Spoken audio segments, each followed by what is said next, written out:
The bottom card in the problem slot gets to the heart of what it is you're afraid of, having to start all over on a difficult social climb. However, consider the zipper in the short-term slot. And bear with me, because this is difficult to express without dipping into innuendo. But the zipper reminds us that you have the ultimate control over who you open yourself up to. On the one hand, this is a reminder that the process is not going to happen on its own and you're going to have to put in some of the legwork. On the other hand, it should empower you to realize that you are in complete control of that process. Which brings us to the mail card in the long-term slot. Often when I'm exploring a new area in a city, I use my intuition. I am guided by the things that catch my interest, as I believe they are messages from the universe guiding me to where I need to be. In fact, I met a new friend yesterday with this same technique. What started with me asking questions about a card game, ended with me making another social connection. Good luck to you. The Sesamerot has spoken.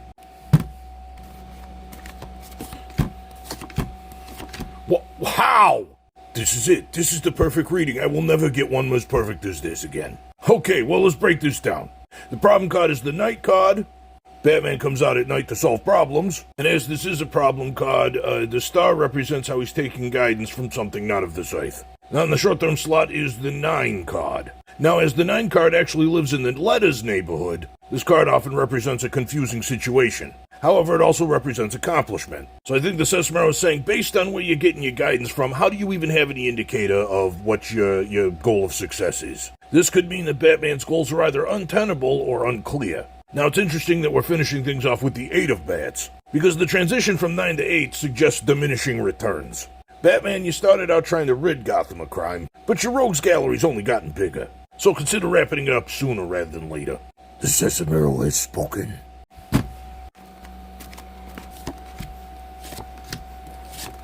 Boy, the Sesamerot does not stutter. Okay, so first off, it's interesting that in your problem slot is the Cycles card. More specifically, the cookie circle's being held by Cookie Monster. He has got his bib on and he is ready to eat those cookies. And it's fascinating that he's holding 2 cookies, and it leads into the 3 of webs, so it goes from 2 to 3, which signifies a third person in the picture, a birth perhaps. So great job, Sesamerot. You managed through the process of sortilege to define the problem, so what's the solution? Well, for that we are simply shown Super Grover flying high. Super Grover only lands when there's a problem to solve, so if he's flying, that means there's no problems. This could be one of 2 things. Either the Sesamerot's giving you the all clear, or it's specifying when you are confident there are no more problems to solve. That way you can give the new life in your life your undivided attention. Good luck. The Sesamerot has spoken. In the problem slot is Bert and Ernie putting the rectangles in the rectangles box. This could be a sign of either things needing to be done or you being put where you're meant to be. Both of those are good signs. Now, there's another interesting thing happening here. You'll notice Bert and Ernie are here together in this one, and then over here is Ernie with his igloo. I believe this is a sign that one of the negatives of this move for you is going to be that you are going to be separated from somebody important in your life. However, given that the couple is appearing in the problem slot, that may be that you are separating from somebody you want to be separated from. But this is just speculation. The pull card in the short-term slot lets me know that perhaps there's going to be a lot of effort involved in this move for you. And the igloo in the long-term slot is warning you to get used to cooler weather. Although not this week, we've had a heat wave. But yeah, most of the year you're going to be chilly. However, since the Sesamerot is giving you advice on how to prepare, I'd say this is a condone. The Sesamerot has spoken.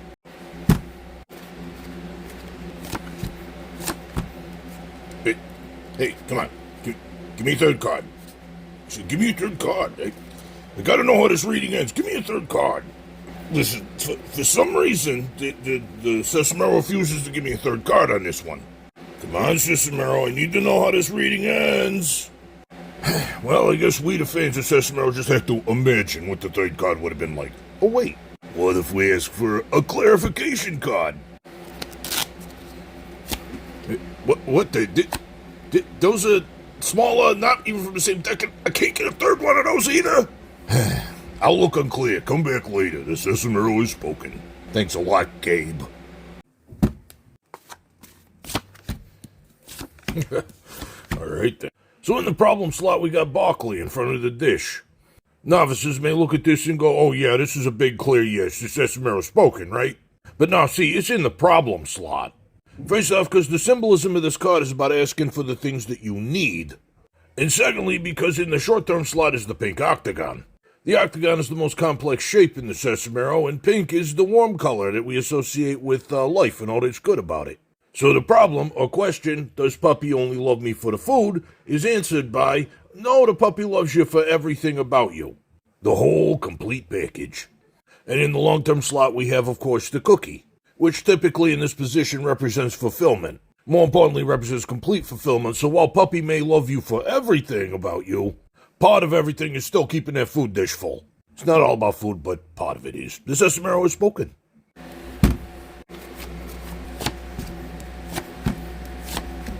It's interesting to me that the different card is sitting in the center of this reading, because both of these are 9 cards. The thing is, if we want to see the similarities between these two cards, we will see them. Perhaps even focus on these superficial similarities and try our very best to ignore the differences. And really, the longer we look at them, the more we're going to see. But you know, that doesn't necessarily have to be a problem. The 9 over here in the long-term slot is the Count looking to the right. Not only is he looking towards the future, but he's asking for the things that he wants. He's not counting the 9 here, he's asking for 9 things to count. Something that the problem card has to provide. So the question becomes, if you're asking this partner for the things that you want and need, are they giving it willingly? So if that willingness isn't there, it may be time to wrap it up and seek your fortune elsewhere. The Sesamerot has spoken.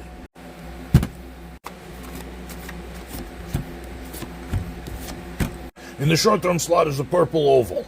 There's a lot of meanings behind this shape, but I'm pretty sure we're looking at an egg right now. And the purple represents your deep-seated frustration with being trapped in that egg. Now, if I read this as a tableau, we are seeing that the only barrier between you being in your egg and you being happily out is being represented by the X-ray card. While this is often a sign of introspection, there's also a spooky skeleton hand in it. I believe this represents the fear that is holding you back. However, also notice that the skeleton hand reaches towards the right. This is your inner self reaching for your rainbow community, and a strong sign that those are the only opinions that matter. You may have to dig your way through some fear, anxiety, and self-doubt, but someday you'll find it, the rainbow connection. The Sesamerot has spoken.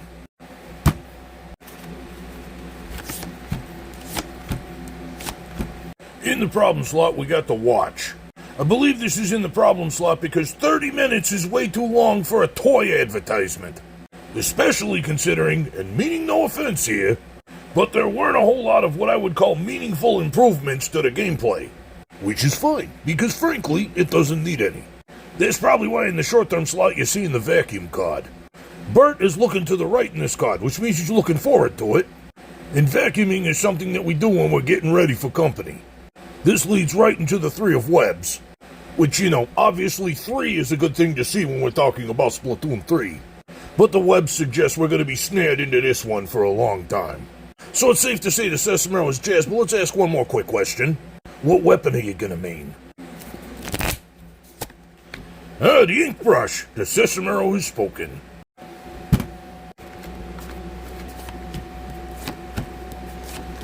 First off, let's look at the 2 8s. This is the problem slot, this is the short-term solution slot. And I believe this speaks of a difference in perspective. In the case of the 8 of bats, you have ascribed a certain mystique to polyamory, whereas this 8 is represented by 8 triangles, the sign of mind or thought. And furthermore, they're all different colors, representing that they're all different people. Whereas the 8 bats are just 8 copies of the same bat. I believe this speaks to addressing certain misconceptions you may have about polyamory. So a good first step would probably be to start talking to some of these individuals and get an idea of what the difference is between your reality and the fantasy. Now here's where it gets fun. In the long-term slot is the 9. First off, 9's one more than 8, so it's you adding yourself to the community perhaps. But also see how the count is pointing to the number 9, asking for 9 things to count. Be clear and honest with your wants and you will be just fine. The Sesamerot has spoken.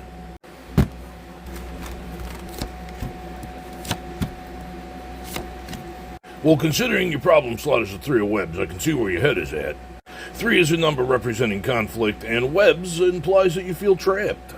But what I'm finding interesting is that the blue triangle and the blue square are occupying your solution slots. You see, triangles are a symbol of thought in the mind, while squares are a symbol of reality. When it stands alone, the blue triangle speaks of cold blue logic. However, what I think the Sesamerot is actually showing me here is that your thoughts mirror reality. This is a very unambiguous sign. You have identified the problem correctly, and you are taking steps to correct that problem. Your thinking is sound, and you can trust your senses on this one. In short, the Sesamerot is not telling you anything you don't already know. Get out and let wisdom be your guide. The Sesamerot has spoken.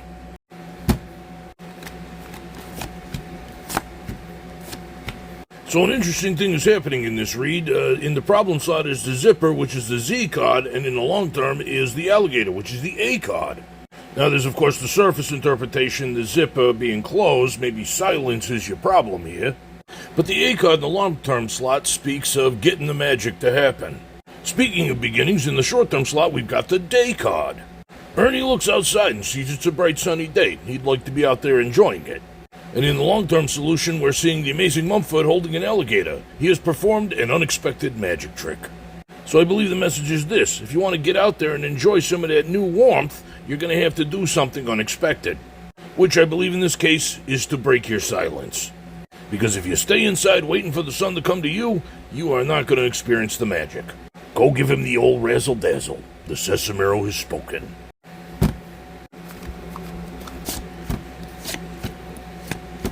In the problem slot, we got the guitar, interestingly enough.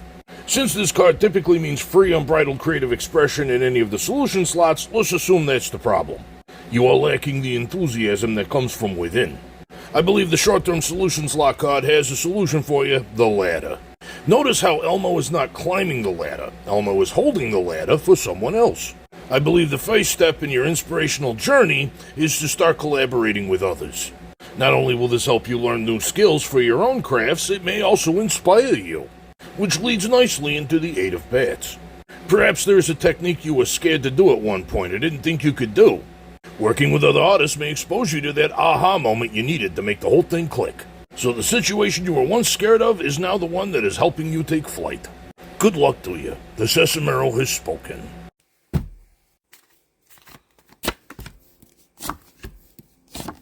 In the problem slot is the pull card. Now often this can be a sign of doing a difficult task on behalf of others, but it can also be a sign of not applying your energy in the most effective way. You're trying your best to get motivation. In other words, you're trying to motivate yourself to get motivation. You're trying to give something you don't have to get something you don't have. So that tracks. Let's look at the short-term slot. Rosita holding a tomato. She's happy to offer the tomato, but not everybody likes tomatoes. This may be a sign that the answer's right in front of you, and it's just not something you'd prefer to hear. This could mean determining if you have, say, depression or ADHD. Now, if you're concerned about things like cost or the availability of doctors, the 20 of Stars has good news for you in the long-term slot. Seek out online communities of folks who are sharing your same experiences. Their lived experiences could give you far more comprehensive help than any series of children's flashcards. Nonetheless, the Sesamerot has spoken.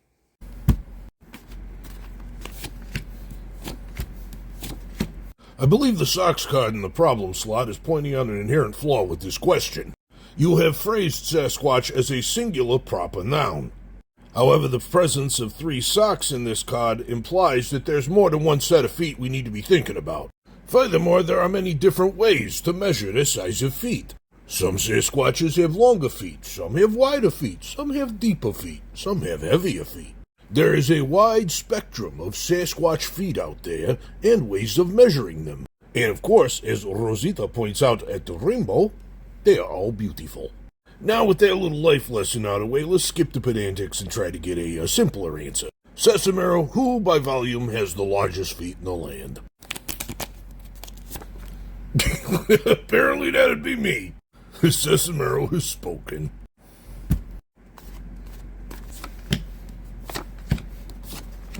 This spread reminds me of an old joke I once heard.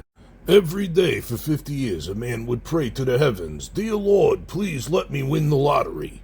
And for 50 years he did not win the lottery, eventually passed and went to heaven to meet the Lord. The man asked the Lord, "Why did you not let me win the lottery?" And the Lord replied, "It would have been nice if you bought a ticket." The white square in the problem slot says that your process is that you don't have a process. Be more like the green oval, committed to the process. The green oval represents a positive cycle of putting yourself out there. And the tie speaks of putting on your nice clothes and looking the part. Prepare yourself, mentally and physically, for the task of attracting a mate. And remember, your cycle is represented by an oval, so don't let the longer, harder parts get you down. The Sesamerot has spoken.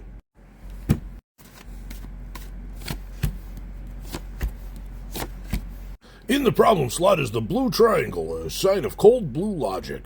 This is probably in the problem slot due to the merit of what is lacking in this card, which is a little thing I like to call the muse. See, one of the things that makes art so interesting and fascinating is all the ways it diverges from logic and reality. I believe that's where the Five of Nightcaps comes in. I think this is recommending that you rest for a bit. Of course, the Five of Nightcaps is also a stand-in for Wizard Hats, so this is an opportunity for you to recharge the magic. But of course, we can find a productive way to do that, and that's where Super Grover Flying High comes in. When Super Grover has nothing to do, he simply flies high and observes. So recharge your batteries by observing and appreciating the work of others. Watch videos and streams of other artists making the sort of art you like to make, and soon you will find your inspiration. The Sesamerot has spoken.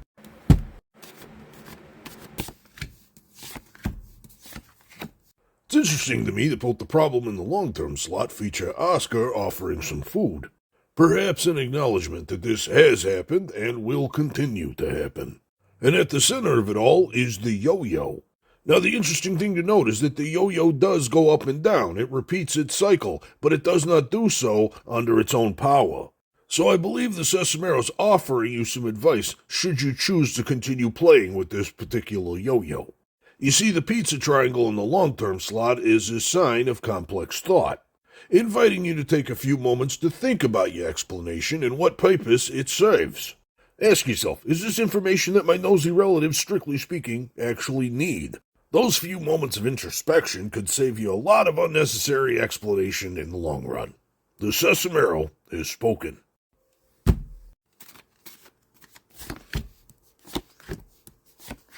I feel like the Sesamerot is doing its own little version of wordplay here. As your question says that you've been friends since you were 6, and the problem card is the 6 of birds, representing birds of a feather, or family. Meanwhile, the dry card in the short-term slot expresses that the two of you have grown very close and had many experiences together. And yet, despite these intimate experiences, you still remain dry. That essentially means that the two of you had plenty of time to bring these feelings up. The zipper card in the long-term slot says that you need to conclude this one way or another. If you are not comfortable having this conversation with them by now, you may never be comfortable with having this conversation with them. So speak now or forever hold your peace. Regardless of which one you choose, good luck to you. The Sesamerot has spoken.